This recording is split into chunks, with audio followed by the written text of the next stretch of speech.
that for any competitive paper, right? In the last 4 to 5 years, whatever I've seen that for any competitive paper, the one thing is very clear that your mental stability. Second thing is very clear that how you approach or execute a knowledge. Third, how you're good in selecting the right question first. Because competition आपको eliminate करने के लिए ही बना है. It's all about to eliminate for you guys. सबके लिए नहीं बना है. नॉलेज सबके पास है. You can't beat someone with the knowledge. Efficiency सबके पास है. दे किसका है, एफर्ट्स कौन लगा दिया उस दिन, कौन एग्जीक्यूट कर लिया विद द पॉजिटिव माइंडसेट, वो खेल कर जीत गया. राइट. आज सेशन रखने का मकसद भी यही था उदय अंकित देवांश को बुलाने का. Because you know, because you guys will relate. Because being a faculty my self, I used to talk to you about several types of tips, tricks, hacks and something like that. But जब हम अपने इंसान से सोचते हैं जो अभी 4 महीने पहले पेपर दिया, तो we can relate easily. Okay, that something happened with them also. Right now they are in the tier 1 in NLU, right? Both of them in NLS Bangalore, one in NLU Bhopal. So 3 of them in NLI Bhopal, right? The NLI Bhopal and NLS Bangalore. So you guys can relate that. Okay, fine, ये सबके साथ हो रहा है. What should be the last thing which you have to keep in your mind? Because last time में लोग experiments करने लगते हैं. लास्ट टाइम में पीपल गेट नर्वस कि इलेक्ट अच्छा नहीं गया. दे स्टार्ट जजिंग देमसेल्फ कि ओके फाइन, मेरा अच्छा नहीं जा रहा है, okay I could not do, मेरे से नहीं हो पाएगा. हर साल इसी की वजह से अच्छे बच्चे कंपटीशन में हटते हैं. In the flames also last year deserving लोग बहुत थे, उसके पहले डिजर्विंग लोग बहुत ज्यादा थे, वो कहीं पर लाई नहीं किए. Just because of the mental stability, just because they are not positive toward their journey. Right. एलिट खराब होने के बाद इंडिया में बहुत से बच्चे, मिनिमम 100 बच्चे तो होंगे near by, will start feeling demotivating right now. They are going to be out of the competition, irrespective of knowledge, their efforts. But if you wanted to be in the competition, the first thing is that you have to be very positive, that yes, you can do it. You have to be very clear in regarding your revision, that how you're mug up your all the GK notes, your all the legal things about it, how you're going to approach the paper. Third, before attempting the actual paper, for the first 3 minutes, 4 minutes, you have to just analyze the paper. From where you have to start. Don't be like that RC आ गया तुम RC start करिए. Don't be like, because we're fighting for the competition. We're not aware that whether RC is tough or not, right? So I would like to welcome again Ankit, Devans and Uday. Okay, guys, thank you so much for being here, and you have been a part of Flames family, Flames Academy, and I hope that the way you will deliver your all the thoughts or all the things are going to be the most insightful session for them. And already houseful हो चुका है, session भर चुका है. We don't have any more seats. So just maintain. I would wish that last time पे सारे लोग रहे, because I always to say that everyone wants to start but very few wants to finish the game. शुरू सब करना चाहते हैं मगर बहुत कम फिनिश करना चाहते हैं. तो be a finisher, attend the session. Trust me, it will be one of the most insightful session, one of the most learning session which you will get. So just thank you so much, Uday, Devans and Ankit. Over to you guys.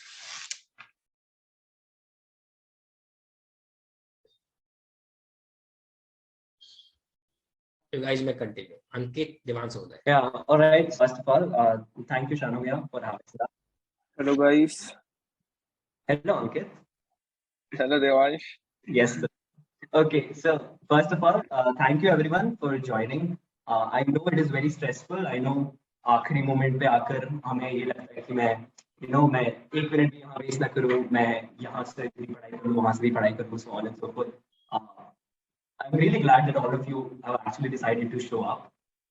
What we will do in the course of this session is, we will look into what should possibly be your ideal state of mind during these 6 odd days, right? That's one. Two, I think we'll go into the specifics of each section and we'll see, okay, we'll not like guide you over time here where we teach you something, but we'll only reiterate things that you already know. Maybe things that you already know and maybe add on something which you might find interesting, right? That, and then just general questions around, what are the number of mocks that you should be attempting, like how should you revise GK, what should you be doing one day before like CLAT, so on and so forth, what you should be doing before CLAT, during CLAT and after CLAT, right? So to start off with like a general, so like a general context. So Ankit, मैं और Uday, we would prepare together, right? So what that would mean is कि I was pretty easy, right? So what Ankit would do is that he would get us all the GK. Uday would make sure that we schedule most of our analysis sessions, and I would just show up. Okay, so that's the dynamic, to be very honest. Okay, so one thing that we did was during our last week, हमने CLAT के 2020 and 2021 का paper attempt किया था, right? So what I will suggest is कि आखिरी में तुम कोई मॉक अटेम्प्ट करो ना करो, एंड इनफैक्ट आई वुड से अगर करना नहीं है even that is fine, but अगर करना है तो आई वुड से क्लैट के प्रीवियस ईयर पेपर्स एक बार उठाकर देख लो, ठीक है? 2020, 2021 and 2022, because these are the most authentic sources जहां से तुम्हें पता चलेगा ओके श्योर मॉक्स तो सब बनाते हैं, राइट? फ्लेम्स बना सकता है, लीगल एज बना सकता है, करियर लॉन्च बना सकता है, सारी इंस्टीट्यूट्स बना सकती हैं, but at the end of the day source जो है वो क्लैट कंसोर्शियम ही है अभी, right? So make sure that you go, even if you don't attempt past year papers, you go through them once, ठीक है? ताकि तुम्हें ये पता चले कि वैरायटी क्या है. So for instance 2020 के पेपर में मैथ में I think there were some questions around geometry, right? 2021 was fairly easier in the sense कि वहाँ पर there were not these very geeky topics as such. When you talk about 2022, I would say 2022 का math section सबसे easiest था, right? So what you realize then is कि okay there is some sense of variety here, and you will realize this her section में कि कहीं पर you know length of the passage is more, कहीं पे question की length अलग है, so on and so forth. So what you should do then is look at these papers and see for yourself and understand this one very fundamental principle, which is that you can't predict this exam at all. You just cannot. Give up already. नहीं कर सकते predict. हम you know literally it's a bit of a disturbance. Can you intervene?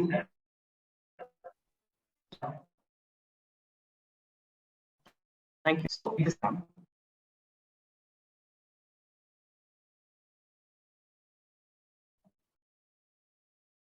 So, all I would say is go through it in its entirety.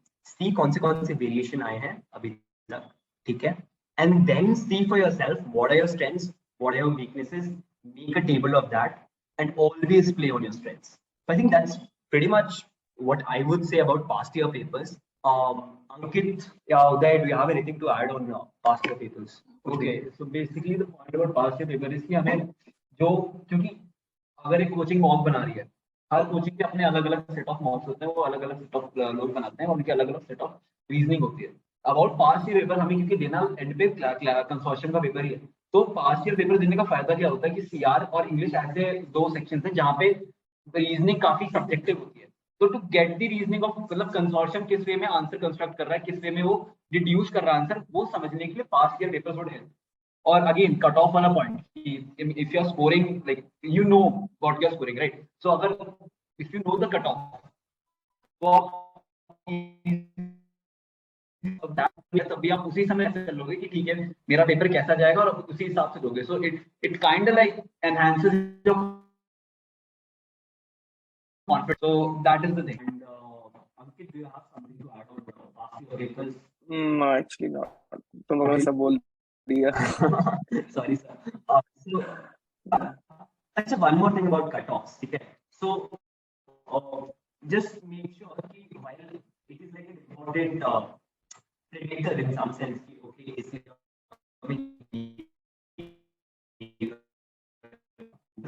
and see what was the standard and where I stand currently. But at the same time, this is what Uday would also agree with, which is that you should not like obsess over them. कि अगर 95 पे cut off था 2020 में तो endless होगा वरना नहीं होगा. Honestly, I think most flat papers में मेरा like endless वाला cut off नहीं निकला था in the past year papers, right? So it's not really something that you can predict. उस basis it's very arbitrary. तुम घर पे बैठे हो आराम से बैठे हो सकता तुम में से किसी के 120 130 भी आ जाए इसमें, ठीक है? लाइक ओवर कॉन्फिडेंट भी मत होना, कम आ जाए तो अंडर कॉन्फिडेंट भी मत होना, ठीक है? So just keep that in mind, but again it's good standard to rely on, right? So now I think we will generally move to sectionals. Adding to what Devan said about like तुम घर पे बैठ के मॉक्स दे रहे हो, एक अलग mental state है, या एग्जाम पे एक अलग मेंटल स्टेट पे मॉक दे रहे हो, क्लैट दे रहे हो. So the point is even when you are attempting CLAT, ये चीज दिमाग में रखना कि वो एक नॉर्मल पेपर ही है और मुझे नॉर्मल पेपर के माइंडसेट से ही देना है, क्योंकि उस माइंडसेट की आपको आदत है. आप अगर लोड ले लोगे क्लैट के पहले ही तो आप एक अलग माइंडसेट पे खेलो और ये पूरा सब्जेक्टिव पेपर है, यहाँ पे पूरा माइंडसेट का ही पूरा चलता रहता है. तो उस माइंडसेट पे रहना कि नॉर्मल पेपर है, इसको एक नॉर्मल पेपर की तरह ट्रीट करना है, इसके अलावा कुछ नहीं है, एक नॉर्मल मॉक है. इनफैक्ट मैं कहूँगा मॉक से भी इजी है. तो उसी माइंडसेट पे रहना है और उसी पे अटेम्प्ट करना है पेपर नॉर्मल की तरह ही निकल जाएगा, इसको लोड बनाने की जरूरत नहीं है। तो यार ठीक है, सो माइंडसेट एकदम मस्ट है, क्योंकि नहीं तो मेरे जैसे एनालिस्ट मिल सकता था, पर एनालाइज आके लैंड कर जाओगे सब। मैंने जाके किया है, मैं लाइक बहुत ज्यादा डरा हुआ था एग्जाम के समय पे भी। मैंने अपने पूरे सीक्वेंस की आखिरी में ऐसी तैसी कर दी वहां पे जाके, जो मैं अटेम्प्ट कर रहा था मॉक्स में वहां पे वो अटेम्प्ट नहीं किया, एंड फिर पहुंच गया मैं एनालाइज भोपाल। तो माइंडसेट हमेशा पॉजिटिव जाना, बस जाना कि यार सिंपली अब मैं जा रहा हूँ मॉक देने, ऑल इंडिया ओपन मॉक है, बस मॉक दे के आ जाना है। स्लैट को एकदम सीरियसली मत लेना, वहां पे एकदम पैनिक, बिल्कुल भी एंजाइटी के साथ नहीं जाना है, बस चिल होके देना है, बस मिल जाएगा। So we'll come back on this point towards the end, because I think this is सबसे ज़्यादा substantial area जहाँ पर I think हम तीनों इंजीनियरिंग पहले क्या mindset था, बाद में क्या था, this will sort of aid you. And I think out of all of this, whatever we're discussing this, अभी mocks, this, ये, अभी हम sectionals करेंगे, so on and so forth. Even if you don't take anything from here, the last bit of the discussion जहाँ पर हम बात करेंगे about the mindset, when you have the paper in your hand, what do you do? I think that's the most important and like fundamental part of it. So just stay for some time, right? So we'll go through the sectionals once, okay? So also सबसे legit stories दूसरी क्या round है? या सबसे legit stories दूसरी क्या round है? अभी थोड़ा सा बोला जा सकता है कि थोड़ा वो immortal feeling की वो NLUs में है, so on and so forth. नहीं, वहाँ पे पता चल जाएगा. Whereas like I don't know, we were as stressed as most of you guys, okay? So yeah, so sectionals now. So starting with English. So English, what do you do last 6-7 days? Okay, so about English is like, bro, with English, CR or legal, these are like मतलब core reading sections है. So this is something that you have practiced throughout the period. So last 6-7 days में I would really suggest to think कि ठीक है bro English में, क्योंकि with GK with math you can push the score. With English with legal maybe you can, क्योंकि legal में essential and then deducing the principle वो सब उस पे भी हो सकता है. But with English and CR it is core reading. तो वहां पे पूरा एक that is basically a skill, basically a skill that you are practicing, ठीक है? तो in the last 6-7 days you उसमें कुछ बहुत substantial change नहीं आएगा. So अगर I would say mocks आप दे रहे हो, sectional दे रहे हो, that is enough. With for English and CR that is enough. और उसी को बार बार देना है, उसी में अनाउंस करना है कि मैं कैसे अटेम्प्ट कर रहा हूँ, किस स्ट्रैटेजी से अटेम्प्ट कर रहा हूँ, मेरी स्ट्रैटेजी इंटैक्ट है कि नहीं, बस उसी पे फोकस करना है लास्ट 6-7 days पे. Okay, so just to add on to what Uday had to say. So in English, there are these particular questions around, let's say, the tone of passage, right? Or let's say figures of speech. So what we generally tend to do is कि ये जो छोटे-छोटे questions होते हैं ना, वो 1-2 marks के आते हैं, and they're like, should we like really bother? And that is what I think that's something that I did as well. Figures of speech, tones, so on and so forth. I did not read up on them. I was just like, मैं reading comprehension करूँगा, I'll be sorted by them. But I think lastly that 1 or 2 marks का push is also very important. Right? So while it is true that you can't change your skills substantially, जहाँ पर तुम ये बोल दो कि अगर आज तुम जो आने वाला क्लैट देने वाले हो उसमें तुम्हारे 4 मार्क्स आएंगे तो अचानक से 28 मार्क्स नहीं हो जाएगा, right? That's not going to happen. But at the same time, these small little things, these small steps, things like revising your figures of speech, revising your tones, revising maybe थोड़ी सी vocabulary, right? All of these things can give you थोड़ा सा extra push. Okay, not really vocabulary, don't go on reading 1000-2000 words a week. Don't do that. वो contextually आती है, बहुत easy होती है, सबसे हो जाती है, ठीक है? So don't stress about vocab as such. One thing about attempting the RC section. So this is something that I think Ankit brought up in our discussion. ठीक है कि हम लोग जब भी attempt करते थे तो sorry. So my attempt strategy would be question 1 to question 20. Right? But one thing that that was very interesting, and this is something that Ankit would do, is that he would go on to look for passages. In the sense कि let's say मेरे पास 5 passages है. Sorry, मेरे पास 6 passages हैं, 5 questions each. Right? So what I would do is that what Ankit basically told me to do was that you look at these passages और तुम देखते हो, okay, ये एक passage है and इसमें 5 questions है, ये एक passage है, इसमें 5 questions है, right? तो ये जो first passage था उसमें बहुत ही comprehension based questions है, which is to say कि एक वो है, एक question है और उसके options भी बहुत लेंदी है, questions भी लेंदी है, options भी बहुत लेंदी है, versus you have a passage जहाँ पर एक दो तुम्हारे direct questions है, something like जो तुम पैसेज से ढूंढ सकते हो या फिर फिगर ऑफ स्पीच क्वेश्चन या फिर tone based question. Remember, while attempting questions are important, उनका ऑर्डर उतना ही इंपॉर्टेंट हो जाता है. तुम्हें पहले वो क्वेश्चंस अटेम्प्ट करने हैं जो इजी है और जो तुरंत हो सकते हैं, right? So that's why following what Ankit had to add that day, उस पर I would go on and attempt the second passage first, क्योंकि मुझे मालूम है कि ये जो क्वेश्चन है हो सकता है मुझसे हो भी जाए, पर ये डिजर्व नहीं करता उतना टाइम, ये डिजर्व नहीं करता मेरा अटेंशन एट दिस पॉइंट, आखिरी में मैं देखूंगा, right? So that is the order in which I think you should be attempting RC questions. And why this becomes important, why the order becomes important, and this is true for all sections, is that दो scenarios है. मैं question 1 to 30 attempt कर रहा हूँ, ठीक है? मैं 1 पे या फिर मेरे को 7th क्वेश्चन हार्ड लगा, मैंने उसमें टाइम वेस्ट कर दिया, इसकी वजह से मेरा आगे के क्वेश्चंस जो थे वो थोड़े मेरे मैस अप हो गए, ठीक है? This is scenario 1. सिनेरियो 2 इस मेरे को दिखा 7 थोड़ा डिफिकल्ट है, तो मैं बोला 7 आखिरी में करूंगा. फिर मेरे को 13 भी डिफिकल्ट लगा, मैंने बोला 13 भी आखिरी में करूंगा. पर आखिरी में जब मैं फाइनली लेके बैठा, जब मैं क्वेश्चन पेपर पूरा अटेम्प्ट कर लिया, now I have a choice कि मेरे पास जो अब 2 मिनट बचे हैं, मैं उसमें क्वेश्चन 7 चूज करूंगा या क्वेश्चन 13 चूज करूंगा. तो इसमें मेरे पास एक चॉइस तो है कि कौन सा इजियर है, मैं वो चूज करके अटेम्प्ट करूं, रादर देन मैं क्वेश्चन 1 to 30 करूंगा जिसमें मैं पहले ही था टाइम वेस्ट कर दूंगा, उसके बाद मेरे को 13 मिल जाएगा, उसमें और वेस्ट कर दूंगा, and then basically I fuck up my entire, right? So just keep that order thing in mind. I think that's pretty much what I had to say about English. Any more thoughts English? Specifically मैं भी ये strategy follow करता था, and I would say with English, like with all the sections, with पूरा paper ही ऐसा है कि you have to like prioritise your stuff. तुम्हें स्पेसिफिकली चीजें चूज करनी पड़ेगी. You can not attempt each and every question. या sure you have to attempt more number of questions, क्योंकि अगर आपको अच्छा स्कोर आना है तो आपको 140 प्लस 140 तक ही पड़ेगा. बट द पॉइंट इज आपको उसमें भी आपको प्रायोरिटाइज करना पड़ेगा, क्योंकि सेकंड आवर जहां पे आप थक जाओगे, आप वहां पे ज्यादा अटेम्प्ट करोगे, आप फर्स्ट आवर पे ज्यादा अटेम्प्ट करोगे, यहाँ पे आप एकदम एनर्जेटिक हो. That is the thing. So with English also, like specifically you have to choose RC, specifically within RCs also, like you have to specifically choose questions.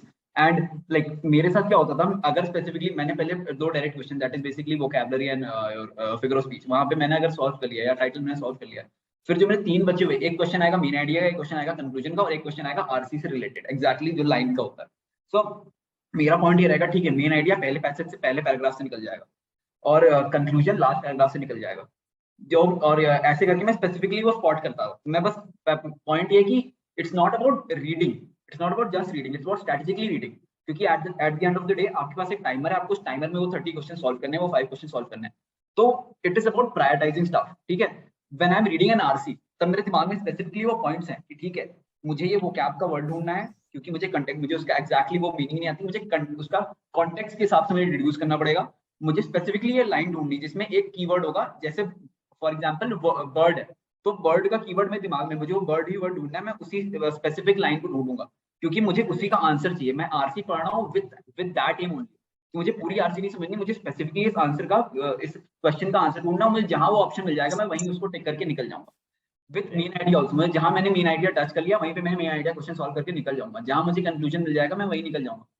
और रीडिंग में भी जब मैं स्पेसिफिकली आरसी रीड कर रहा हूँ, तब मेरे दिमाग में चल रहा है कि ब्रो अच्छा, इस पूरे आरसी का नेचर क्या है, ये किस, अगर फॉर एग्जांपल यूक्रेन और रशिया का अगर कोई पैसेज है, तो उसमें स्पेसिफिकली मुझे उसका टोन और उसका नेचर, क्योंकि टोन स्पेसिफिकली एक डायरेक्ट क्वेश्चन भी नहीं आएगा, टोन पूरे 5 क्वेश्चन सॉल्व करने में आपको हेल्प कर सकता है, specifically in negating the options. Because अगर मुझे पता है कि यूक्रेन रशिया का पैसेज है, उसमें रशिया को क्रिटिसाइज करा जा रहा है, तो मैं स्पेसिफिकली जो रशिया को क्या कहते हैं अप्रिशिएट करेगा जो ऑप्शन, मुझे उसको तुरंत वही निगेट करना है, अनटिल अनलेस कि मुझे नॉट में दिया होगा, नेगेटिव क्वेश्चन नहीं होगा वो. तो स्पेसिफिकली टोन और नेचर आपको पकड़ के चलना पड़ेगा, आप उसको उसी बेसिस पे आप सारे ऑप्शंस निगेट कर सकते हो. Negating would actually help you in solving the paper really well. So to summarize, 2 things out of what would I have to say. One, you read the direct questions first, which would be vocab में एक word है, तो मैं पूरा passage पढ़ने के बाद वो vocab का word देखूं and फिर वो vocab का word ढूंढूं. It's better I look at the questions and I'm like, okay, ये vocab based question है, ये देखना. Don't go for the options and वो जो indirect questions होते हैं, वो पढ़ने की जरूरत नहीं है. RC के questions में go for that vocab question. Go for that fill in the blank question, right? You look at them, you remember them. If you don't even remember them, you forget that vocab word or something, it's like write it on the paper. Okay. But point is, it creates that sense of bias or that sense of, I don't know, hunting. You have to hunt for this word, I have to hunt for this word. Okay? So that will help in your tech questions. On the main idea and the passage and the tone of the passage, after you're done reading, I think you should actively be engaging with इसमें देवांश आपकी आवाज उतनी Audible नहीं आ रही है, उदय की बहुत clearly आ रही है, right guys? Yes, sir. Yes yes they are saying yes. Uday Oh. can right तो अभी आ रही है? हाँ अभी आ रही, हाँ अभी कल क्लियरली है, या थैंक यू। ठीक है, तो to summarise, you look for the word, you look for the direct question, ठीक है? Second is for the passage, you reflect on the passage. Okay, मैंने ये passage पढ़ा, what is the author trying to convince you of? Okay, questions like these. Once you read the passage, and if you can answer that question, you already know what is the main idea. You already know what is the conclusion. Okay, so just keep that in mind. I think that's pretty much it for English. Yeah. Okay, cool. So for GK, I would say I think Ankit should take over. Ankit, are you down? Yes, bro. For GK, GK हमने क्या किया था अपना? एंकी droid, बस बाकी Shanu sir के materials हैं ही, Kautilya and then दृष्टि आईएएस, नेक्स्ट आईएएस, ये सारे पीडीएफ से। अब कार्ड्स वाला ये पता भी है यहाँ पे? I'm not so sure. मैंने बताया था ये, हाँ जब मैं आया था सेशन लेना, मैंने बताया था। Yeah, true, but if like a lot of people don't have access to that, so I think we should let that be. Of them, I don't think it's like कोई कर ले. So anyway, the दृष्टि IAS थी कि हम उसको कैसे follow किया था? हाँ, they know. They do know. Okay. But anyways, the point is बहुत लोग को नहीं पता होगा। Right.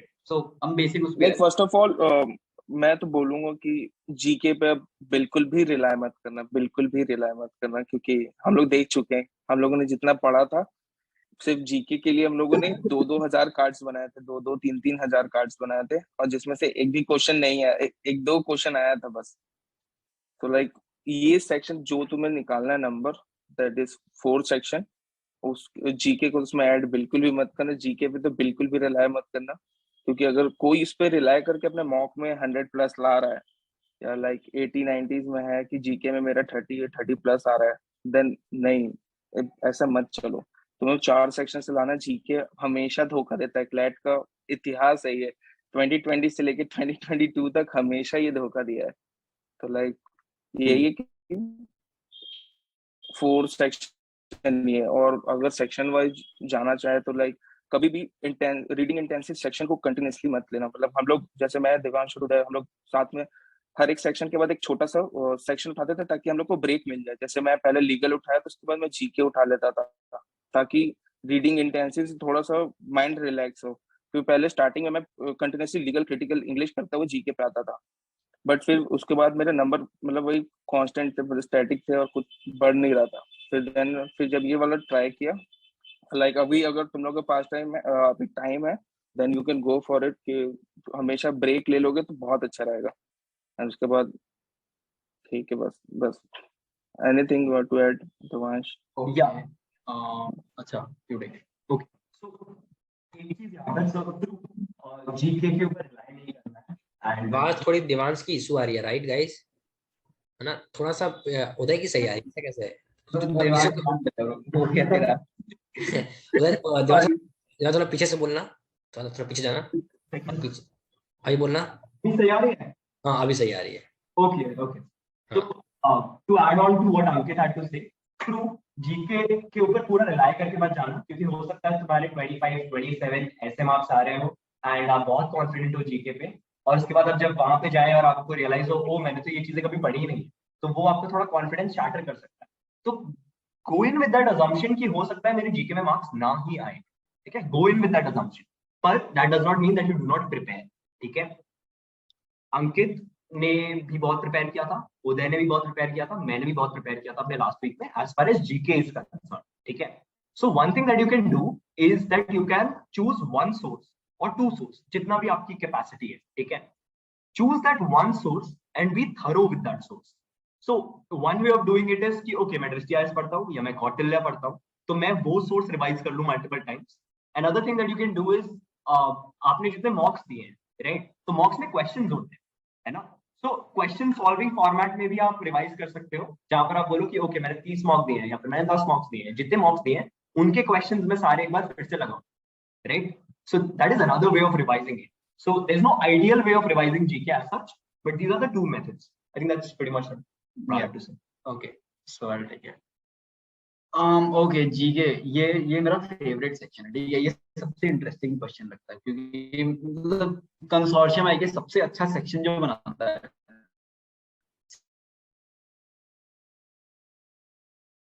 लाइक बिलीविंग जीके की ब्रो ये मेरा पेपर निकालेगा, bro let me be very honest with you, नहीं निकलेगा वैसे। जीके हमेशा वैसा आया है और हमेशा वैसा आएगा। पॉइंट ही जीके का ये रहता है, look it from this perspective कि 4 सेक्शंस ऐसे हैं कि अगर आपने अच्छे से प्रिपेयर किया है तो आप 4 सेक्शंस इजीली सॉल्व कर सकते हो। जीके ऐसा सेक्शन है जो आप जिसपे कोई सर्टिनिटी नहीं, तो अगर जीके इजी आ गया तो कट ऑफ इतने हाई जाएंगे कि मतलब 5-5 मार्क्स पे सब्सटैंशियल 5-5 एनएलयू का चेंज आ जाएगा। तो ये पॉइंट हो जाता है जीके का। तो अगर आप जीके अटेम्प्ट भी कर रहे हो ना, try to like make it your goal. अभी एक हफ्ता है, जितने भी आप मॉक्स दे रहे हो आप यही गोल बना लो कि ठीक है ब्रो, मेरे जो मैक्सिमम स्कोर आना चाहिए वो जीके को हटा के आना चाहिए। 4 सेक्शन मेरे स्ट्रॉन्ग होने चाहिए। जीके पे मैं प्रैक्टिस करूंगा, मेरा काम है वो, मैं प्रैक्टिस करूंगा, बट मेरा जो मेजोरिटी स्कोर आना चाहिए, सारे सेक्शंस मेरे काम करने चाहिए। क्योंकि जीके एक ऐसा सेक्शन है ना कि वो लास्ट में धोखा देगा। और अगर लास्ट में जीके अगर आपके सामने क्लैट 2023 में भी अगर आपके सामने वो जीके टफ आती है, क्योंकि जब मेरे सामने आई थी मैंने पहले खोल के जीके देखी थी, क्योंकि ऑब्वियसली जब हम मॉक खोलते हैं तो हम सबसे पहले जीके ही देखते हैं, पता नहीं क्यों, बट एनीवेज मैंने सबसे पहले जीके देखी थी और मैं देख लिया था कि जीके टफ आ गई, मुझे ये नहीं आई। तो उस पर मैं ऐसे नहीं हुआ था कि ओके यार अब क्या करें। जो मैंने पहले अटेम्प्ट पे गलती करी थी, मैंने पहले अटेम्प्ट में भी यही किया था। 2021 में मैंने जीके खोला था और मैं डिमोटिवेट हो गया था और मैंने पूरा फिर पेपर बिगाड़ दिया था। 2022 में मैंने जब पेपर देखा जीके का टफ आया, मैं तभी समझ गया कि मैंने इतनी प्रैक्टिस करी है, इसका मतलब ये है कि किसी और को ये जीके नहीं आ सकती है। अगर मुझे नहीं आ रही तो किसी और को नहीं आ सकती है। और क्योंकि अब जीके टफ हो गई है, मैं अपने 4 बेस्ट सेक्शन पे खेलूंगा, क्योंकि जीके तो मेरी भी अच्छी हो सकती है, सामने वाली की भी अच्छी हो सकती है अगर हमने एक हफ्ते पहले तैयार किया। तो अगर जीके टफ आती है, अगर आपने प्रिपरेशन अच्छी करी है, तो कोई जीके टफ भी स्कोर नहीं करोगे, सामने भी स्कोर नहीं करेगा। जो अनफेयरनेस पूरे फोर्सेस स्केल पे गेम है, सिर्फ इंग्लिश, सीआर, लीगल और मैथ्स पे गेम है और उसी पे आपको स्कोर करना है। सो जीके पे आप ऑब्वियसली लास्ट 7 डेज हैं, एमआईटीज रिवाइज करिए, दिसंबर से लेके जुलाई तक पूरे एमआईटीज रिवाइज करिए, पूरा एफर्ट मारिए, एफर्ट मत छोड़िए, सारे टॉपिक्स कवर किए। क्लैट कॉटिला आई के 5 टॉपिक्स आए थे पिछली बार, वो हम लोग ने इग्नोर कर दी थी। अंकित पढ़ के गया था, उसके 25 प्लस हो रहा था, मेरा दिमाग का 19 और 20 में रह गया था। So again that thing only कि जीके पूरा एफर्ट मार दीजिए लास्ट तक, जितनी एमआईटी हो सकती है सब कर लीजिए। बट जब आप एग्जामिनेशन हॉल के अंदर घुस रहे हो तो आप ये माइंडसेट लेके चलो कि जीके प्रॉब्लमेटिक आ सकती है, और अगर प्रॉब्लमेटिक आती है तो मैं डरूंगा, कैसी भी जीके आएगी, आई हैंडल इट मायसेल्फ। क्योंकि जीके टफ आएगी तो किसी मुझे नहीं आती।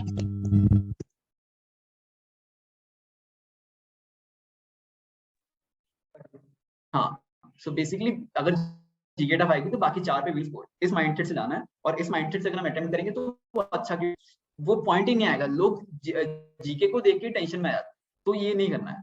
सो या that was it. Okay. Should we move on to the next section? Math. Yeah. Okay. Cool. So for math, I know a lot of you would be clearing math. बहुत सारे लोग would be going with that assumption कि मैं math का 15 minute जो मैं waste करूँगा, quote unquote waste करूँगा, मैं कहीं और invest करूँगा. But to be very honest, that's not how it works. If you look at 2022 का paper, I am assuming, and I say that with बहुत ज़्यादा certainty, anyone who would score somewhere around like 2 or 3 marks in their mocks, वो भी बहुत अच्छा कर सकता है अपने पेपर में अगर वो 2022 के लेवल पे आए।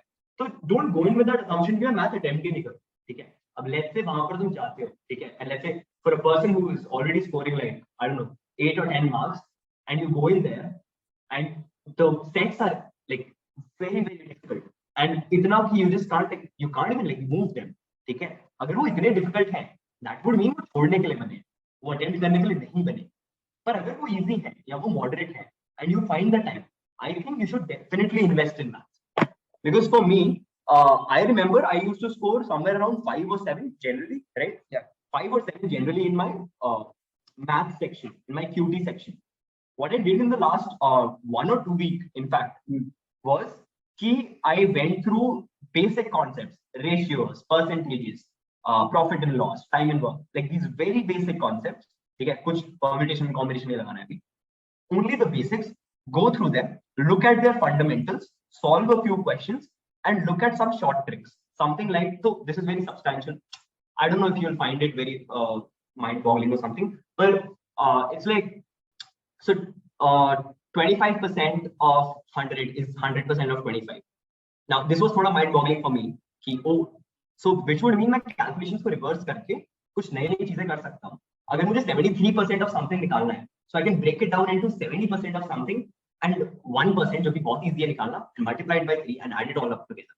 Now this sounds very silly कि यार ये तो बहुत ही obvious चीजें बता रहे हैं, but this helps when you're calculating it, right? It's like वो जो 30 seconds या 1 minute का तुमने calculation अपना reduce कर लिया, you can use that time in other sections or in math for that matter.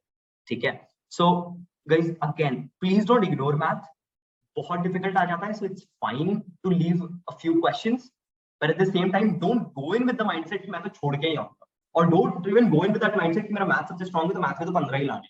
Well, that is a good confidence to have कि मैं 15 ला सकता हूँ, पर अगर बहुत ही डिफिकल्ट है एंड वहां पे तुम्हें 20-25 मिनट दे देने पड़ रहे हैं जो कि तुम्हारे नॉर्मल टाइम से बहुत ज्यादा है, then you should be leaving it, right? So yeah, that's what I have to say about math. Okay, so Devansh covered most of the part that कैसे हमें calculations करनी है and everything of that sort. My point is कि अगर हम 3 DI sets देख रहे हैं, हमारे पास 15 मिनट है मैक्स, हम कौन सी DI सेट चूज करेंगे उसमें से स्पेसिफिकली और कौन सी छोड़नी है, ठीक है? ये मैं कैसे नोटिस करता था, और ये भी मतलब आई थिंक ये ऐसा सेक्शन है कि लास्ट 1 वीक पे भी प्रैक्टिस हो सकता है. सो अगर हम रोज ऐसे सेक्शन देना है 3 DI सेट्स के 15-15 मिनट पे टाइमर लगा के, तो ये एंड ऑफ द वीक तक आके सॉर्ट हो जाएगा.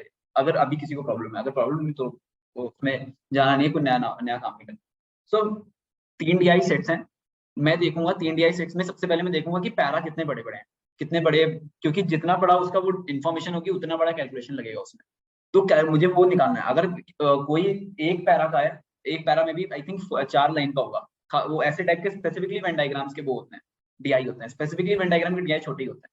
सो अगर 3-4 लाइन का है और बाकी सारे 2-2 पैरा 3-3 पैरा के DI सेट्स हैं, तो मैं सबसे पहले उसी पे आऊंगा. मैं पहले देखूंगा उसमें भी डायरेक्ट नहीं जाना, जंप करना है, उसमें पहले देखना है कि ठीक है ये सबसे छोटा है. अब इसके मैं क्वेश्चंस और इसके ऑप्शंस देखूंगा. सो ऑप्शंस में भी अगर एक क्वेश्चन है यहाँ पे 91, 92, 93,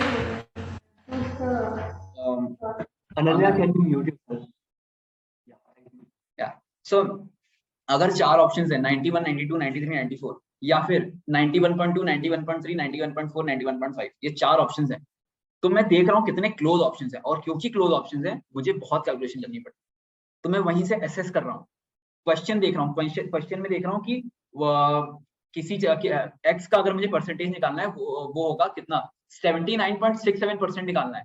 सो मुझे पता है कि वो बहुत टफ होगा, उसमें बहुत कैलकुलेशन जाना पड़ेगा. Whereas compare to a question जहाँ पे एग्जैक्टली आई गेस 70% 80% जहाँ पे इजी टर्म्स में है, तो मैं स्पेसिफिकली ये चीजें पिक आउट करूंगा कि ठीक है ऑप्शंस क्लोज नहीं होने चाहिए, कैलकुलेशन इजी होनी चाहिए, तो मैं स्पेसिफिकली ये चीजें करूंगा.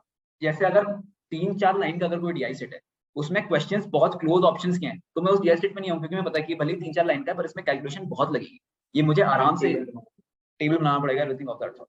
तो 11-12 मिनट्स मेरे आराम से इसमें चले जाएंगे. वेयर एज ठीक है ये 2 पैरा का है, बट एनीवे इसमें सिर्फ परसेंटेज लगेगी, परसेंटेज की नॉलेज लगनी है, और यहाँ पे इजीली डिफरेंशिएबल है कि ठीक है 70% में मैं आराम से निकाल लूंगा आंसर. और अगर मैं क्लोज भी पहुंच जाता हूँ एक ऑप्शन के, तो मैं बाकी 3 को वो कर दूंगा, निगेट कर दूंगा, क्योंकि बहुत दूर ऑप्शंस है. सो उस तरीके से देखना है DI सेट को, आइडेंटिफाई करना है. सो और with math like what Devansh has said कि मैथ को इग्नोर नहीं करना है. Math is the I would say like there is a saying कि बाकी सारा paper decides whether you are going to NLU और not. Math is a section जो डिसाइड करेगा आप किस NLU जा रहे हो. सो मैथ को इग्नोर नहीं करना है. मैथ डायरेक्ट आपको 5 नंबर एक्स्ट्रा वो बोनस मार्क्स है. सारे सेक्शंस आपको सिर्फ मार्क्स बनाते हैं, मैथ आपको बोनस देता है. लाइव एग्जांपल 0 आए थे मेरे क्लास 2022 में. This is not a trauma dump. NLS and NLIU. तो बहुत ही वो सैड हो गया. हाँ, so that is the thing bro. हो गया मेरा. Okay, so we're done with math. We'll quickly go over, I guess, legal now. Jaldi se, and then we get to the part where we talk about the mindset. Okay. So legal, simple. I would say, just follow the process, which is that you read through the passage, you understand. Okay, you all look through the passages and you see कि ठीक है ये वाला जो एक passage है, this is about theft. मुझे मालूम है theft क्या है, मैंने पढ़ा हुआ है theft के बारे में, theft क्या होता है, so on and so forth. तो मैं जल्दी से I can read through this passage versus let's say promise के मैं पहली बार सुन रहा हूँ, तो आई थिंक वो वाला पैसेज तो मैं आखिरी में रखना चाहिए क्योंकि तुम्हें वहां पे समझना पड़ेगा सो on and so fourth. If you already familiar with the concepts, choose those passages first. Second, verify essentials, ठीक है, which is कि कुछ essentials होते हैं for the invocation of a particular legal clause, which is that okay, let's say sedition, so incitement to violence, if that is an essential, अगर वो element fulfill हो रहा है तो मेरा आंसर वो होगा। Remember that, and so basically make like a few pointers of what the elements of invocation of a particular clause are. जब तुम वो elements बना लो, verify them while you're answering your questions, and I think that's pretty much it for legal. Anything from your end? Okay, yeah. So yeah, with legal, I'll specifically state कि मैंने क्या किया था and what helped me. So with legal, there's like a section जिसके rules जो passages basically rules हैं कि जो आप आगे पढ़ोगे भी और आपने शायद पढ़े भी हो. So अगर और स्पेसिफिकली मैं भी कन्वेंशनल दो सेट्स पे लीगल रीजनिंग डिवाइड होती है, टॉपिक्स डिवाइड होते हैं, एक होता है कन्वेंशनल लीगल रीजनिंग टॉपिक्स और एक होते हैं अनकन्वेंशनल जो एकदम रैंडमली आ जाते हैं। For example benami transaction property, benami exactly मैं वो स्टैट्यूट का नाम भूल गया, but anyways that is the point. So जो पहला कन्वेंशनल में है वो उस अगर हम लीगल रीजनिंग के पैसेज भी अगर चूज कर रहे हैं तो स्पेसिफिकली हमारा नोटिस उसी होना चाहिए कि कन्वेंशनल कौन सा पैसेज ऐसा है जो मैं कर सकता हूँ बिना पैसेज रीड करे। दैट इज द एम, बिना पैसेज रीड करे मुझे बस एक लाइन पढ़नी है, मुझे बस पहचानना है कि ठीक है ये टॉपिक है, इसकी ये बात हो रही है, खत्म, मुझे उस पर टाइम पैसेज रीड ही नहीं करना है। That should be the aim, मतलब मेरा यही एम था। क्योंकि और ये कैसे होगा, सो ये तब होगा जैसे थेफ्ट एक टॉपिक है, मेरा फेवरेट टॉपिक है। तो थेफ्ट का मुझे एकदम पता था कि उसकी एसेंशियल्स क्या थे, कि एक मूवेबल प्रॉपर्टी होनी चाहिए, इमूवेबल प्रॉपर्टी में थेफ्ट नहीं होगी, पोजीशन से बाहर निकलनी चाहिए, वो पोजीशन मेंटल भी हो सकती है, फिजिकल भी हो सकती है, ऑल ऑफ दैट सॉर्ट। तो उसमें मुझे स्पेसिफिकली पता था कि मुझे पैसेज रीड करने की जरूरत ही नहीं है। इनफैक्ट मैंने थेफ्ट के सारे पीवाईक्यू सॉल्व करके रखे हैं, क्योंकि क्लैट पीवाईक्यू देता है और अगर कोई भी क्वेश्चन आएगा वो पीवाईक्यू बेस्ड ही होगा, तो मैं उसको डायरेक्टली सॉल्व करूंगा, मुझे देखना ही नहीं है। सो वो माइंडसेट। और ये कैसे होगा, ये और ये थेफ्ट के एसेंशियल्स और बाकी सबके एसेंशियल्स स्पेसिफिकली जो एकदम कन्वेंशनल टॉपिक्स, थेफ्ट हो गए, कॉन्ट्रैक्ट का ऑफर एक्सेप्टेंस हो गया, कम्युनिकेशन ऑफ एक्सेप्टेंस, ये सारी चीजें। तो ये सब कैसे होगा, रिविजन इज द की। अब बार बार रिवाइज करो लीगल थ्योरीज। बहुत लोग कहते हैं लीगल थ्योरीज ऐसे डायरेक्टली करो, मैं कहूंगा बार बार रिवाइज करो, क्योंकि आपको एलिमेंट्स याद होने चाहिए कि कौन से एलिमेंट्स है। तीन स्टेज पे वो एलिमेंट्स आपको याद होने चाहिए। आपसे पूछा जाए थेफ्ट के एसेंशियल पूछे, आप तुरंत बोल दो। ऑफर एक्सेप्टेंस के एसेंशियल पूछे, तुरंत बोल दो। आप कम्युनिकेशन ऑफ एक्सेप्टेंस और कम्युनिकेशन ऑफ ऑफर में जो डेट का डिफरेंस आता है तुरंत बोल दो। उतने लेवल पे आपको इंट्रिकेट नॉलेज होनी चाहिए। तो ताकि अब पैसेज पे जाओ ही मत, आप डायरेक्ट क्वेश्चन पे जाओ। आप बस एक नॉर्मल रीड मारो और आप डायरेक्ट क्वेश्चन पे पहुंचो। 20 सेकंड की रीड आप उधर दो और डायरेक्ट क्वेश्चन पे आओ। आपके 2 मिनट सेव हो गए, आप 3 मिनट में एक कन्वेंशनल टॉपिक सॉल्व कर रहे हो। आपको ऐसे करते करते 6-7 मिनट आपके एक्स्ट्रा आ गए। अब वो एक्स्ट्रा टाइम अपना अनकन्वेंशनल टॉपिक पे दोगे, जहाँ पे आपने वो पहले से पढ़ा नहीं है। अब आप आराम से उसमें टाइम देके उसका प्रिंसिपल डिड्यूस करके, उसका एक्सेप्टेंस डिड्यूस करके पूरा पैसेज पढ़ के आराम से सॉल्व कर सकते हो। वो बेनिफिट देता है लीगल रीजनिंग। तो इसमें रिविजन करनी है। मतलब मैंने रिविजन करी थी लास्ट एक हफ्ते में, तो मैंने पूरी रिविजन करी थी। रिविजन प्लस पीवाईक्यू, ये दो मैंने अच्छे से करे थे। Revision plus PYQ and again कि कन्वेंशनल टॉपिक्स मेरे एकदम एलिमेंट्स मेरे एकदम जुबान पे होने चाहिए, ताकि मुझे टाइम ही ना। अगेन विद क्लैट ऑल्सो, जब मेरे सामने आया था article 19 I guess freedom, right to freedom पे आई गेस आया था, स्पेसिफिकली सेक्युलरिज्म पे आया था जितना मुझे याद आ रहा है। वो सब टॉपिक्स, और जैसे रेट पिटिशन पे आया था, वो सब टॉपिक्स मैंने सबसे पहले मैंने उसी को अटेम्प्ट किया था। तो उसको मैंने डायरेक्टली मैंडमस और इसको मैं डायरेक्टली सॉल्व करके निकल गया था, क्योंकि उसमें मेरा 2 मिनट से ज्यादा नहीं लगा था। और जो स्पेसिफिकली मुझे याद नहीं आ रहा है यूएन का या फिर कोई और पैसेज उस पर टॉपिक आया था, वो पैसेज वो मैंने स्पेसिफिकली उस पर मैंने ज्यादा टाइम लिया था, उसमें पूरा डिड्यूस करा था क्योंकि प्रिंसिपल। सो और ज्यादा भी मतलब 5 मिनट्स और 6 मिनट्स, दैट इज इट। तो आपको यही पॉइंट रखना है कि आपको प्रिंसिपल आपको पहले से पता होना चाहिए। तो एक टॉपिक आता है हमको पहले से पता होना चाहिए। And I think someone raised a question, wait, ideal PYQ till which year? I would say कि ideal PYQ it's like specific कुछ पीवाईक्यू होती है जो बार बार रिपीट होते हैं, हर साल कुछ अलग पीवाईक्यू नहीं आते। तो if you are doing PYQ, I would say आप 2008 से ही पीवाईक्यू स्टार्ट करें। 2008 क्योंकि उस टाइम पे क्लैट इज द पेपर जो एनहांस हुआ आगे आके। और अगेन मैं बहुत क्लियर डिस्टिंक्शन कर देता हूँ, एलिट और क्लैट दो अलग अलग पेपर हैं, दोनों के अलग अलग आंसर्स हैं। एलिट का जो आंसर है वो नेसेसरी क्लैट का नहीं हो सकता, क्वेश्चन भले सेम हो सकता है, तो एलिट तो अब हो गया, एलिट का तो देखना ही नहीं है कि भाई, और क्लैट का आप देख रहे हो, सिर्फ क्लैट में फोकस करना है, और आई वुड से 2008 से ही आप स्टार्ट कर दो। और अगर आपके पास टाइम नहीं है, आई वुड से 2014, क्योंकि वो सबसे टफ पेपर आया था, 2014 से आप स्टार्ट करो, 2014 से लेके आप 18 तक आओ, आई थिंक सॉरी 19 तक आओ, 19 तक कवर करो, फिर आप पुराने पे आओ, क्योंकि 2020 एक अलग सेट पे आया था, और 2021 सॉल्व करो, क्योंकि 2021 बहुत ही पीवाईक्यू बेस्ड था, वो तो पूरा पेपर ही पीवाईक्यू बेस्ड था। Okay, So, okay, just a disclaimer, okay? So, while it is very important to go through the essentials, know your elements, know your PYQs, when Uday says कि उसे theft के essentials, दिमाग थोड़ा back से, just थोड़ा पीछे से। okay, so a disclaimer, when Uday says कि उसे ये sedition के essentials क्या थे, थोड़ा और बैक दिमाग, थोड़ा और back, just go start, go back. okay, so am I audible now? ना थोड़ा और बैक जाना पड़ेगा, जस्ट गो बैक। बस निकल जा bro, room. हाँ बस fine, Yeah, is it fine now? Bro, चिल्ला क्यों रहा है? Completely fine.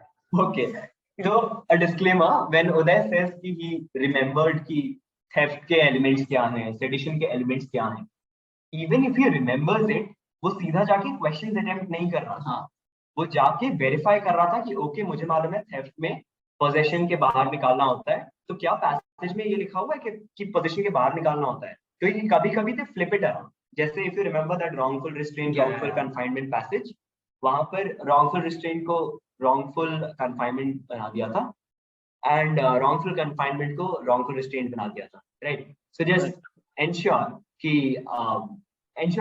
like you're verifying your essentials and you're verifying your elements, right? So just that's it. Yeah. Again, like मतलब वही वाला पॉइंट है, I've said this before also कि 20 second आपको देने हैं, आपको बस वो पढ़ना है कि वो उसी बेसिस पे चल रहा है पैसेज की नहीं। थेफ्ट पे भी स्पेसिफिकली पोजीशन वाली बात हुई है, मैं बस कीवर्ड्स नोटिस कर रहा हूँ। विद रॉन्गफुल रिस्ट्रेंट और रॉन्गफुल कन्फाइनमेंट मैं स्पेसिफिकली देख रहा हूँ कि रिस्ट्रेंट के प्रिंसिपल्स और कन्फाइनमेंट के प्रिंसिपल्स स्लिप तो नहीं करनी है, बस मैं कीवर्ड्स नोटिस करके तुरंत जंप कर रहा हूँ question. So that is a habit that you have to develop, and I would say 1 week पे if you're not following it, if you're not comfortable with it, don't do it. But if you want to follow it, I would say कि एक हफ्ते पे वो develop हो सकता है। But again, that is the thing about revision and PY. ये दो अच्छे से एकदम याद होने चाहिए। So yeah, that is it. Conventional topic पे हमेशा लाइक इंश्योर करो कि लाइक एसेंशियल सारे हैं कि नहीं, क्योंकि पिछली बार फ्लेम्स का ही मॉक दे रहे थे जिसमें वेजरिंग कॉन्ट्रैक्ट का वो आ गया था पैसेज, उसमें पैसेज में कहीं हॉर्स राइडिंग के बारे में नहीं लिखा हुआ था कि horse riding is not wager, पर क्वेश्चन में हॉर्स राइडिंग दिया हुआ था एंड शानू सर का आंसर था कि पैसेज में तो कहीं हॉर्स राइडिंग दिया है नहीं, लीगल तो तुम अपने आप से क्यों कर सकते हो। तो वेरीफाई करो वहां पे दिया है कि नहीं, क्योंकि एक एसेंशियल हटा देगा और नीचे क्वेश्चन में दे देगा, देन फिर वो पूरा पलट जाएगा गेम वहां पे। सो लाइक प्लीज हमेशा इंश्योर करना कन्वेंशनल टॉपिक पे कि वो एसेंशियल जो मैंने पढ़ा है वो दिया है कि नहीं पैसेज में, बस तभी अब उसको जल्दी रीड कर सकते हो, कोई दिक्कत नहीं है। Okay, so now let's get into the general stuff. Okay, so I think as far as attempting things are concerned, just make sure that attempts is ज़्यादा you focus on what is it that you will be. मतलब कि I think you are playing a game जहाँ पर it does not matter तुम्हारा strongest section क्या है, तुम्हारा weakest section क्या है. It matters in the sense कि तुम sequence उस हिसाब से करोगे. But at the end of the day, you need to ensure कि you need to be like a quick decision maker. मैंने एक question देखा, I find it difficult. What will you do? Will you engage with that question? क्या तुम्हें FOMO हो जाएगा कि मैं शायद वापस ना आऊँ? No. You look at that question, difficult मुझे नहीं आता है, skip. That instantly. You know you don't know it, you skip. Same with GK. Don't obsess over options. Try मत करो guess करने का बहुत time तक. आता है या नहीं आता है? Skip. Math आता है नहीं आता है? Skip. Passages skip. Right. Passages math skip. Yeah. So that was a joke. But just ensure कि you know कि what is it जो मुझे नहीं आता है, क्या मुझे आता है. Because उस हिसाब से तुम in general अपना पेपर प्रायोरिटाइज कर पाओगे और तुम तुम्हारे इजी जो तुम्हें क्वेश्चन इजी लगते हैं, जो तुमसे क्वेश्चन डेफिनेटली एक्यूरेटली हो जाएंगे, तुम वो चूज कर पाओगे. और उसके बाद जब तुम्हारे पास like let's say set of questions हैं, 15 क्वेश्चन 20 क्वेश्चन व्हाटएवर, एंड में जो तुमने छोड़े हुए हैं, उसके बाद जो तुम्हारे पास 10 मिनट होंगे ना, तब तुम अच्छे से जस्टिस कर पाओगे. क्योंकि तुम देख पाओगे ये क्वेश्चंस मैंने छोड़े हैं और मेरे पास इतना टाइम है, तो फिर तुम एलोकेट कर पाओगे बहुत ही जुडिशियसली कि अच्छा इन सब में से सबसे इजीएस्ट मुझे ये लग रहा है, तो इसलिए मैं ये वाला टाइम इसको दे सकता हूँ, right? So just keep that in mind. Yep. No. Okay. Yeah. अगर कोई लीगल का अगर कोई पैसेज का अगर कर रहे हो लाइक जो पता ही नहीं है, बिल्कुल आइडिया नहीं है, जैसे अनकन्वेंशनल टॉपिक आ गया, तो try to read the question first, like ऐसी बस स्किम कर लेना उसको कि क्या क्या वो पूछ रहा था, कि तुम ऊपर पैसेज में वो चीज को ढूंढ सको।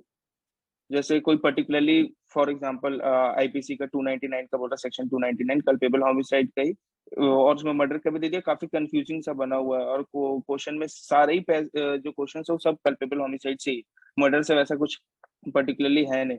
तो मतलब वहां से बस एक बार बस धीरे से रीड कर लेना, ताकि तुम्हें पता रहे कि मेरे को पैसेज में पर्टिकुलरली ढूंढना क्या है, जिससे पूरे क्वेश्चन है, तो उसमें ज्यादा टाइम वेस्ट नहीं करना है कि पूरे क्वेश्चन पढ़ते बैठे फिर पैसेज पढ़ना है, बस स्किम कर लेना उसको तुरंत, ताकि वो नंबर छूटे ना वहाँ पे।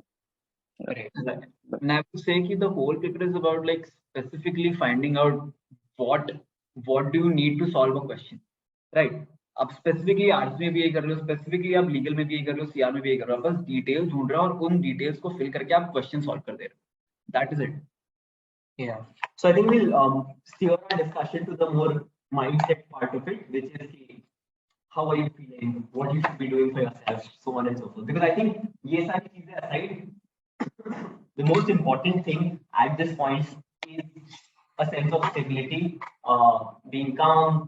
I don't know, you guys are anxious, so on and so forth. That tends to happen, right? So just keep one thing in mind. I think so for everyone, everything is different. So for instance, for a person like me, मैं ऐसा आदमी हूँ जो आखिरी तक GK पढ़ के वापस जा सकता है और सीधा जाके एग्जाम दे सकता है, ठीक है? मे बी उदय ऐसा आदमी है जो कि शायद बहुत ज्यादा नर्वस हो जाएगा अगर वो एक दिन पहले पढ़ेगा, क्योंकि उसको लगेगा अरे मेरे को ये नहीं आता, मेरे को ये नहीं आता, मेरे को ये नहीं आता, right? So no yourself and tailor your prep accordingly. Are you that person who will become nervous अगर तुम आखिरी मोमेंट में जीके रिवाइज कर रहे हो, और आर यू दैट पर्सन जो who is fine कि मैं आखिरी मोमेंट तक कर सकता हूँ रिवाइज, इट्स फाइन, ठीक है? So just know that.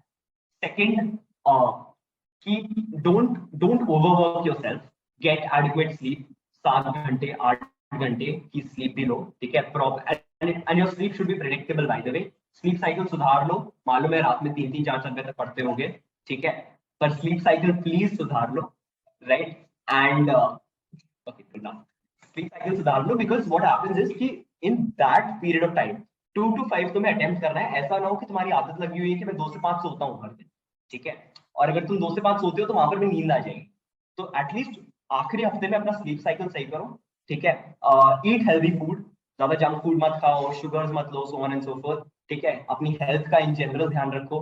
Keep talking to your friends, keep playing sports. You want to watch a movie भी देख लो. Don't go to the extreme. मैंने आखिरी 2 दिन बैटमैन पूरी बिंज वॉच कर ली थी, साइतामा पूरी बिंज वॉच कर ली थी 2 दिन, so I wasted a lot of time. I mean, if that's your thing, do that as well. I don't know. Whatever keeps you like calm. End में जो भी तुम्हें काम करता है वो करो, ठीक है? A few pointers कि 1 घंटे सेंटर ढूंढ रहे हो, फिर तुम लाइक आखिरी 15 मिनट में भागते भागते सेंटर पहुंच रहे हो. सेंटर देख लो, सब कुछ सॉर्ट कर लो, एडमिट कार्ड, चेकलिस्ट, उसको रिव्यू कर लो जाने से पहले, ठीक है? जल्दी पहुंचो. कीप योरसेल्फ हाइड्रेटेड, ठीक है? जाने से पहले have a protein and fat rich breakfast, because what that does is कि so if you're having sugars तो वो instant rush देता है, right? पर one thing with sugars is कि तुम instant rush तो लेते हो, फिर वो ऐसा down होता है ना कि तुम्हारी नींद आ सकती है. So don't have sugars that day बहुत ज्यादा, ठीक है? Protein and fat rich breakfast low, heavy breakfast लेके जाओ ताकि वो एनर्जी तुम सस्टेन कर पाओ. तुरंत खा के मत जाओ वरना नींद आ जाएगी. These are very very like minute things, but they make a lot of difference. क्योंकि पैसेज पढ़ते टाइम अगर नींद आ गई ना तो बहुत खराब हो जाएगा. प्लीज मत सोना चाहिए, ठीक है? और फिर रिग्रेट भी होता है क्योंकि so yeah, just keep these things in mind and just generally chill, ठीक है? It's just a paper. मतलब I know you've prepared and everything and you would want a very good result, but अपनी self esteem इस पे base मत करो. It's a paper. You have got this. You can do this, ठीक है? Just chill. Go attempt that paper. That's it. Okay, I'll take it. मैंने अपनी life में किसी को इतना झूठ बोलते हुए देखा जिस बंदे ने 5 मिनट तक बोला, ठीक है, let me just be, ठीक है, इसमें से जितनी भी चीजें इसने बताई इसने एक फॉलो नहीं करी है, एक नहीं फॉलो करी है। about the breakfast thing, I was very woke. I hate having protein in diet. I'll just tell, हमने लास्ट के एक हफ्ते करा क्या है, हम कितने फंडामेंटली बेवकूफ थे कि हमने कैसे किस लेवल पर हमने पेपर दिया है, ठीक है, क्योंकि एनीवेज ये तो सब बता देंगे कि ऐसे ऐसे करना है, ठीक है, मैं बताता हूँ कैसे किया था, I'll tell the truth. So the thing is, last day तीसरे मतलब एकदम थर्ड लास्ट डे पे आदमी साइतामा देख रहा है, मुझसे कह रहा है कॉल करके, ब्रो मैं 52 आवर्स बिना सोए मैंने पूरा टाइम निकाला है। वेट वे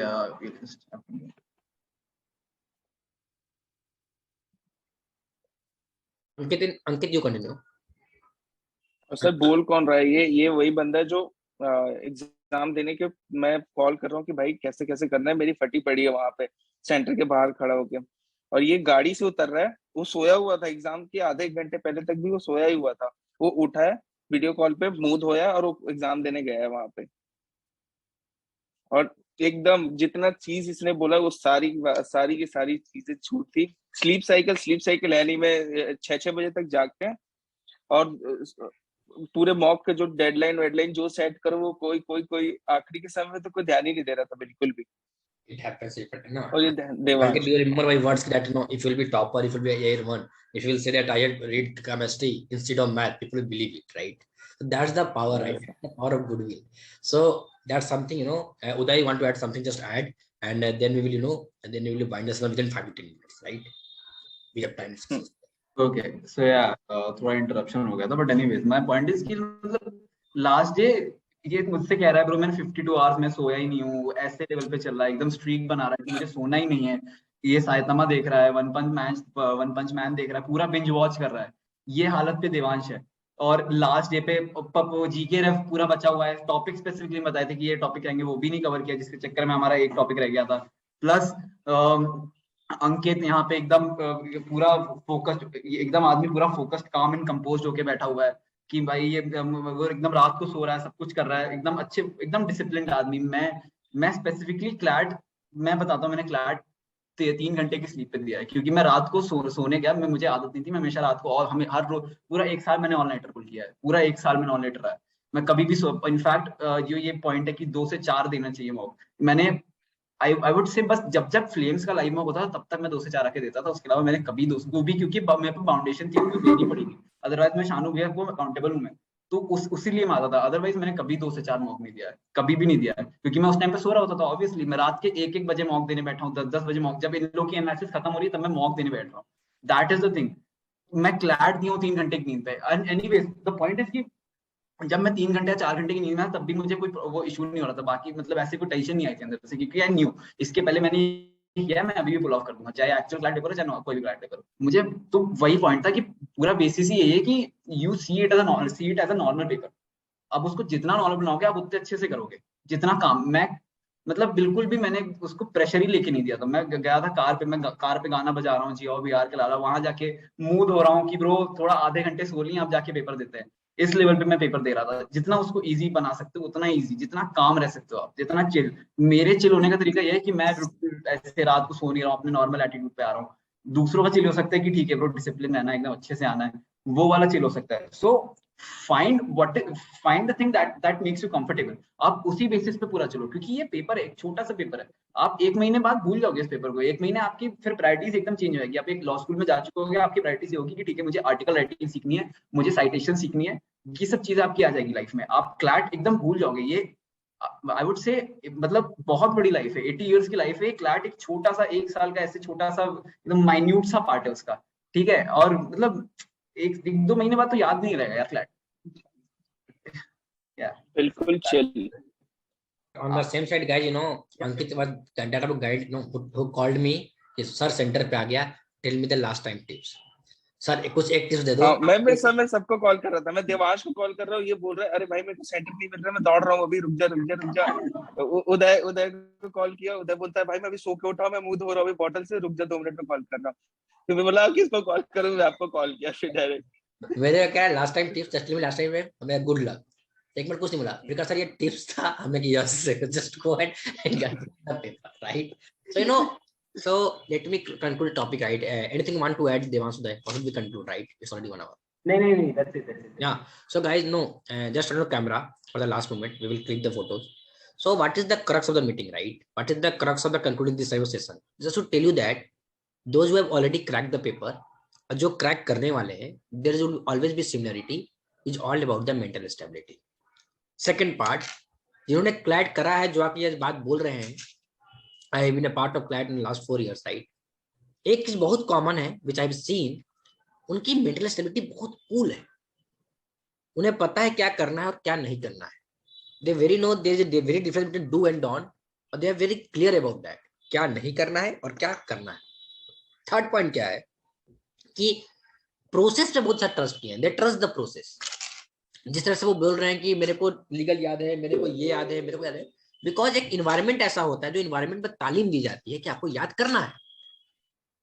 जैसे कि उदय कहा कि वो कहीं पर भी 2-4 मॉक नहीं दिया, यहाँ पे अकाउंटेबल हो गया मॉक देने पर, क्योंकि यहाँ पे डू और die. If you will attempt mock, you will be in coaching. If you not attempt, you will not be in coaching.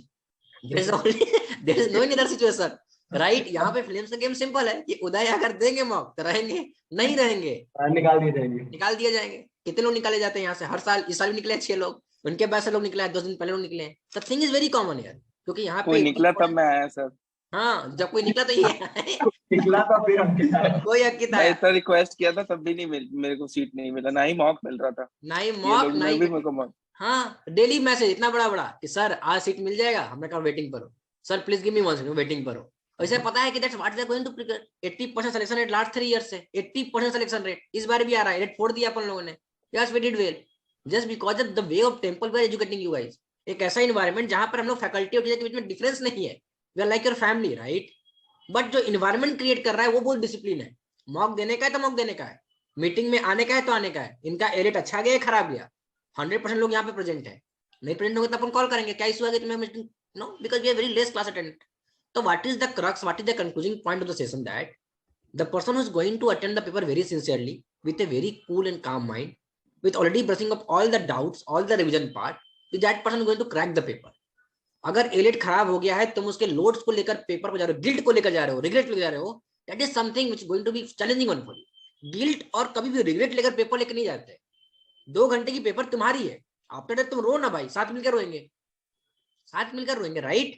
मगर उस 2 घंटे का पहले क्यों रिग्रेट लेके जाना है? तो be clear, just mug up your revision, अच्छे से पढ़ लो. जो लोग श्योर शॉर्ट क्लैट कॉटिल कर लिया है भाई, रिवीजन कर लो. फंसा है क्वेश्चन, क्लैट में ही फंस जाएगा, राइट? तो कोई गारंटी नहीं है. उदय और देवांश ने इग्नोर किया था, जीके को इग्नोर कर दिया, उन्होंने साफ बोल दिया आपके सामने. तो बहुत रिसर्च वेल है, इसलिए don't try to go with anywhere. कुछ नया सोर्स नहीं लेने का है, जस्ट प्रैक्टिस. जितना क्वेश्चन बैंक मिल रहा है, क्वेश्चन बैंक को सॉल्व कर लो. RC, CR and legal. Now it's time to tell you that how to attempt the actual paper. पहले के 5 minute before starting to write any actual paper, the only thing which you have to do for the initial 5 minutes, just to read the legal section first, quants and GK. RC CR comparatively same होने वाला है, seminal pattern पे देगा वो. 3 साल से वही कर रहे हैं. आरसीसीआर में डिफरेंस करते नहीं है वो, लेकिन लीगल, क्वांट एंड जीके इसको देख लेने का है कि क्या इसमें कुछ गलतियां करी है उन्होंने, कुछ ट्विस्ट किया है या नहीं किया है. फर्स्ट पार्ट 5 मिनट कहीं नहीं जा रहा है तुम्हारा टाइम, लेकिन अगर क्या पता लीगल कंपैरेटिवली सबसे इजी है. कॉन्ट्रैक्ट से आ गया, again place of contract acceptance आ गया, वाइड वाइडेबल पे खेल लिया, ब्रीच ऑफ कॉन्ट्रैक्ट पे खेल लिया, एसेंशियल पे खेल लिया, आईपीसी पे कल्पेबल पे खेल लिया, रॉन्गफुल कन्फाइनमेंट पे खेल लिया, कॉन्स्टी से खेल लिया, आर्टिकल 21, राइट? तो you have to be very clear. अगर फैमिली लॉ आया, the restriction of conjugal right कितना इंपॉर्टेंट, वेरी इंपॉर्टेंट. डाइवोर्स बहुत इंपॉर्टेंट. स्पेशल मैरिज एक्ट बहुत important. Essential of legality of marriage बहुत इंपॉर्टेंट. लेजिटिमेट और illegitimate बहुत important. तो you have to very clear cut with this passage. Current में क्या देगा? करंट में देगा वो पैसेज जिसको तुम रीड कर पाओ. क्या देगा? Banning of something, infringement, freedom of trade बहुत इंपॉर्टेंट पॉइंट है, रिलीजन प्रैक्टिस करना बहुत इंपॉर्टेंट पॉइंट है. फिर चल जाओ क्रिप्टो में, बैनिंग ऑफ क्रिप्टो बहुत इंपॉर्टेंट पॉइंट है. This is something which have to very clear कि करंट में क्या देगा. ट्रेडमार्क, पेटेंटिंग, इंटेलेक्चुअल बहुत आईपीआर बहुत इंपॉर्टेंट है. क्यों? पेटेंटिंग हार्ड में आया, कोविड के बाद वैक्सीन का लेकर ट्रेडमार्क आया, पेटेंटिंग क्या आया, क्या इंपॉर्टेंट है. It is something to very relevant for the examination point of view. वो कुछ भी नहीं देंगे, they will give you a clear cut idea how they are going to interpret the paper, right? अभी हाल में कंट्री में क्या चल रहा है, पॉलिटिक्स से पूछेगा, किससे पूछेगा? सेडिशन. कहां से पूछेगा? सेडिशन. किससे लीड करेगा? Freedom of speech and expression. कहां से काउंटर करेगा? आर्टिकल 21. कॉन्स्टिट्यूशन प्लस आईपीसी साथ चलता है लाइफ में. तो बी क्लियर कि उसके क्रक्स क्या है. टॉट से कहां पूछेगा? Nuisance, negligence, medical negligence. Medical से कहाँ पूछेगा? हॉस्पिटल वाला केस पूछ देगा, हॉस्पिटल में क्या हुआ।